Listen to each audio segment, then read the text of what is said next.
Good morning, Bearing. As I was sitting in Matthew 10 this week, I took a break to go work in my garden.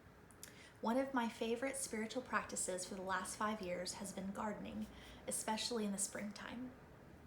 As I was tending to my tomatoes, I was reminded of the practice of repotting plants. Every spring, I go and purchase a small 2-inch by 2-inch tomato plant. When you pull it out, all of the roots are crazy and knotted in the bottom because it has run out of room to grow. Before I can plant it in my big tomato planter, I have to loosen the roots. You gently pull the roots out so that they are no longer tangled, which allows you to spread them in any direction that you need to in the new pot. These roots can now branch out in the soil and form a new and solid foundation for the tomato plant. This is a good planting technique for all plants, but is crucial for plants that are pot-bound. That disruption of the roots is ultimately what allows the plant to grow and produce fruit. As we have studied Matthew 10 this year, we have been walking alongside the disciples as they follow Jesus. We have sat at Jesus' feet as he taught the Sermon on the Mount. We have seen Jesus perform miracles as he calms the sea, releases the demon-possessed, and raises a dead girl back to life.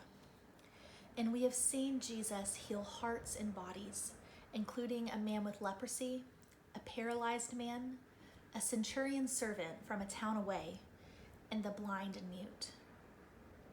All of this brings us to Matthew 10, where Jesus lays out to his disciples what the next part of the plan will be. So the word of the Lord from Matthew 10, 1 through 8. Then Jesus summoned his 12 disciples and gave them authority over unclean spirits, to cast them out, and to cure every disease and every sickness. These are the names of the 12 apostles. First, Simon, also known as Peter, and his brother Andrew. James, son of Zebedee, and his brother John. Philip and Bartholomew. Thomas and Matthew the tax collector. James and Thaddeus. Simon and Judas Iscariot, the one who betrayed him. These 12 Jesus sent out with the following instructions. Go nowhere among the Gentiles and enter no town of the Samaritans, but go rather to the lost sheep of the house of Israel. As you go, proclaim the good news. The kingdom of God has come near. Cure the sick, raise the dead, cleanse the lepers, cast out demons. You received without payment. Give without payment. So the disciples have been learning from Jesus and seeing Jesus perform miraculous healings. And now Jesus says, here's the plan. It's your turn. Go.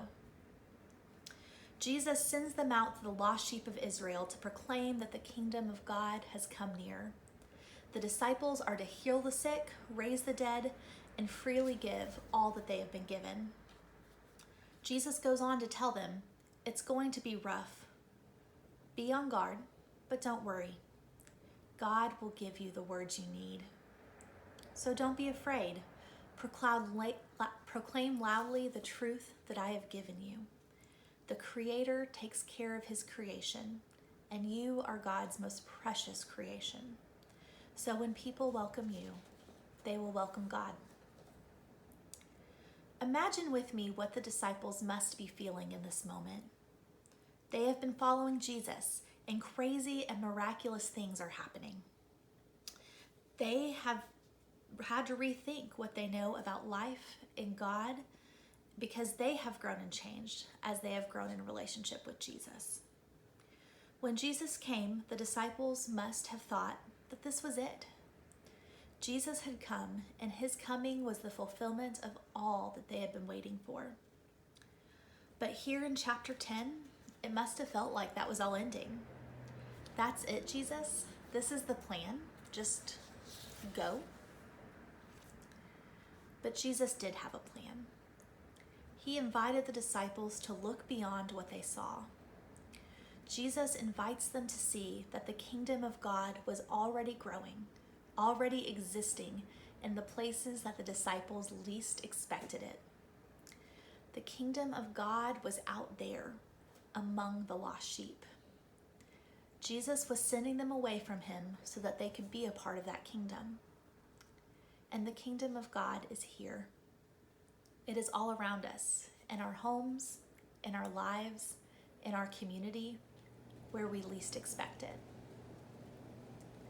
This kingdom of God they were called to proclaim was not dependent on what the disciples expected or what they brought. They brought the authority Jesus gave them, the faith and teaching Jesus had instilled in them, and the shoes on their feet. As someone who likes to prepare, I cannot imagine that they felt ready to go out on their own. I imagine this must have brought up memories of the stories their great-grandparents would tell them at bedtime. Stories of their ancestors, the Israelites, who left their homes to walk in exile, unsure of where they were going and not knowing what would come next. But Jesus told them not to fear. Jesus tells his disciples in verses 26 to 30.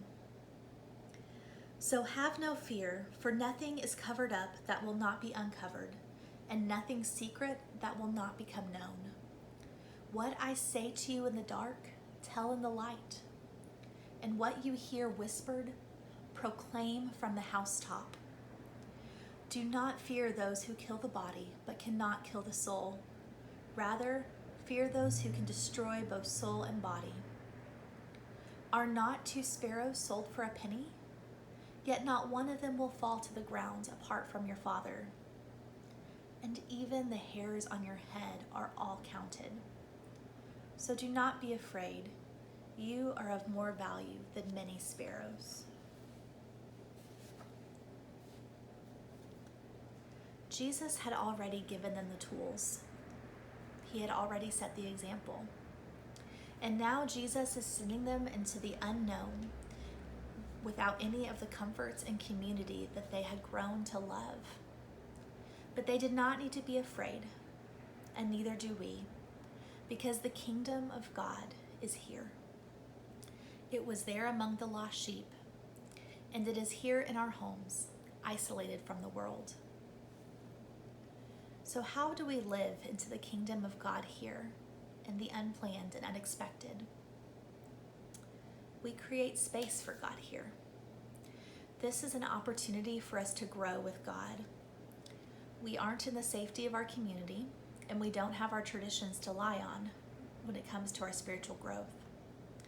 Nothing looks like what we expect, but God is still here and still longs to be in relationship with us.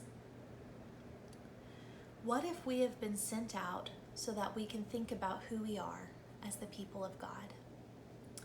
We have spent the first part of this year listening to God, listening to each other.